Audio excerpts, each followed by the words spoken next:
let me show you guys something cool. This is the original Doom that was released in 1993, a game that revolutionized PC gaming. We all know it, we all love it.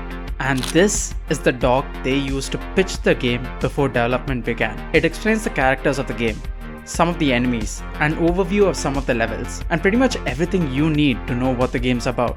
Naturally, a lot changed from when the doc was made to when the game released, but it was a precursor to what the video game industry came to call the game design document.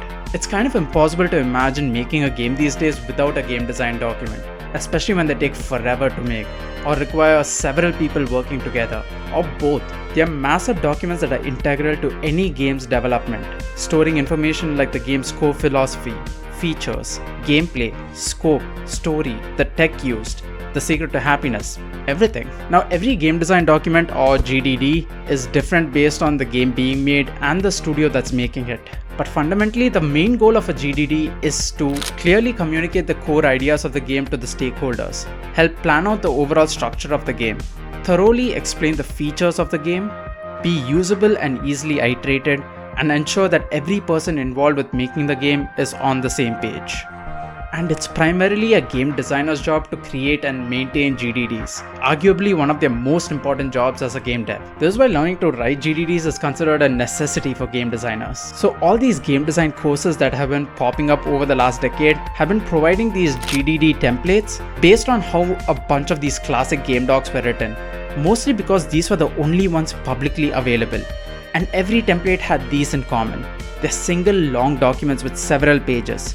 They're split into sections and subsections, and they have a table of content. But it wasn't till I got a job in the video game industry that I realized a serious issue. GDDs like these are obsolete, and there's a good reason for it.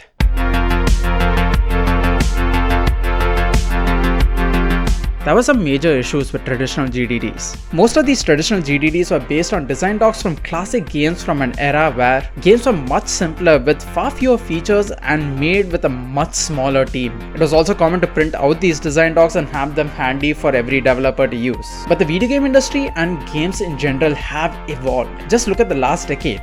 We've gone from GTA 5 in 2013 to GTA 5 in 2022. Wait, hold on. But really, they have. Games are bigger with way more features than older titles, and so studios are larger, sometimes with teams around the world.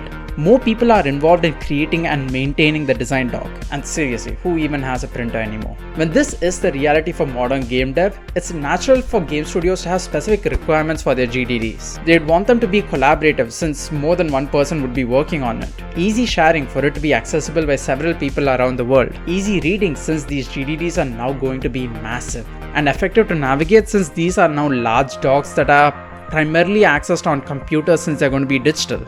It doesn't take a genius to realize that traditional GDDs don't really provide this, considering that they are usually a single large PDF or Word document usually made on Google Doc or MS Word. You can collaborate on Google Docs and MS Word, sure, if it's only a few people working on it. Last I checked, most game studios have more than just a few people. Sharing isn't convenient either. Imagine telling your game devs to turn to page 394 to access the design spec for a specific feature. And nobody likes reading long documents anymore. I mean, reading? With modern attention spans? In this economy? And the best that these GDDs provide for navigation is a subpar table of content with a lot of scrolling. Fun. Game devs have plenty on their plate without needing to have an existential crisis just having to deal with a long-ass PDF. Which is why most modern game studios don't even use traditional game design documents anymore. They instead use custom wikis. Before we get to that though, I just want to give a quick shout out. The studio that I'm a part of, Dreamlit Games, just revealed our first game, Towers of Aghasba, in the PlayStation showcase that happened at the end of May. It's an open world builder game where you can build sprawling villages and grow exotic ecosystems while maintaining a balance between your civilization and nature. It's coming out sometime in 2024 and is available to wishlist on Steam. I'll add the link to our extended reveal trailer as well as the Steam wishlist link down in the description for you guys to check out. Doing so would be an awesome way to support a small but passionate indie studio working on an incredibly ambitious game. It would mean the world to me if you guys could do that. Now back to the video, specifically custom wikis. custom wiki is an online centralized knowledge base that multiple people can collaborate on together. Most tech companies have their own custom wikis, and game studios have started repurposing them to create the design docs for their games. Here's how custom wikis work. Instead of having a large single document, custom wikis allow you to have a master document. Each section will be stored as a separate document within that master document as subpages, which can in turn hold more subpages.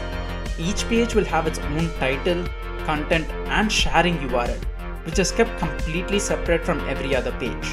Basically, it allows every feature and aspect of your design doc to feel like its own special unique snowflake.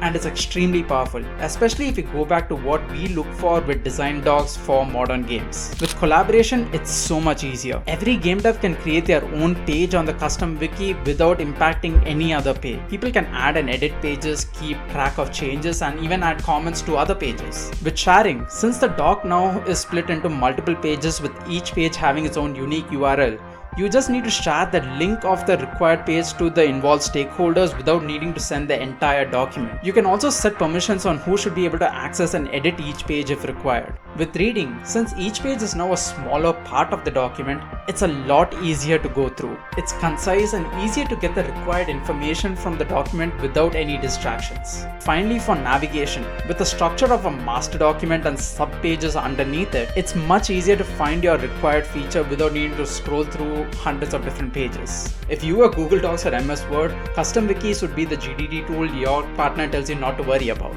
It provides everything that modern games need that traditional GDDs just don't. Which is why every major game studio has moved to using custom wikis in the last 15 to 20 years. The most common custom wiki used is Confluence, which is also what we use at Dreamlit Games for Towers of Aghasba. Another really powerful custom wiki tool is Notion, which has a really comprehensive free version for people to get started on.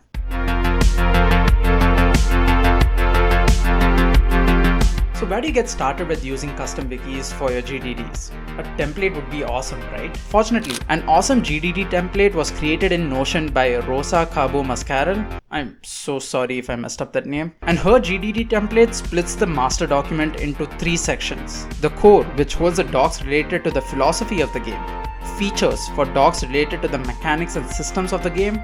And content, which would hold info about the narrative, characters, levels, and more. She does an awesome job of explaining the best way to use the doc as well. So check it out. I'll add the link down in the description. You can just duplicate it to start using it for free on Notion. No need to reinvent the wheel. Every individual aspect of the game would be a separate page under each of these sections, which would in turn hold several other sub-pages underneath them. For instance, let's imagine that you are creating the design doc for a survival game, specifically the features of the game. You can split the features into player, AI, open world, and more. The player page can hold all features related to the player like locomotion, player stats, interaction, inventory, crafting, and so on. Crafting can hold different pages related to it, like how the player can craft items, how designers can set up crafting recipes, how the crafting UI should look and work, and anything else you can imagine. So if you now want to share your design doc on crafting, you just have to share this one link. It's so much more readable, so much easier for different members of your team to access, and so much easier for you to find and come back to later if you need to.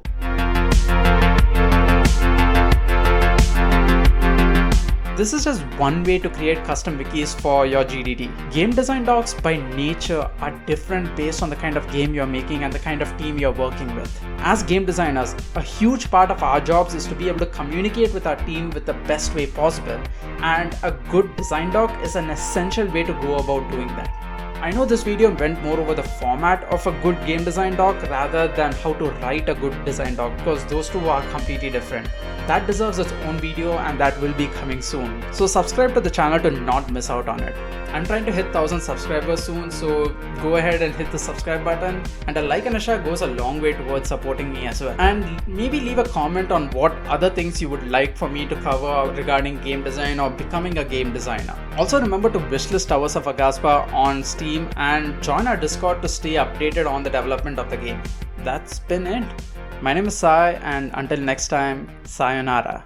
Yep, I'm fully committing to it now.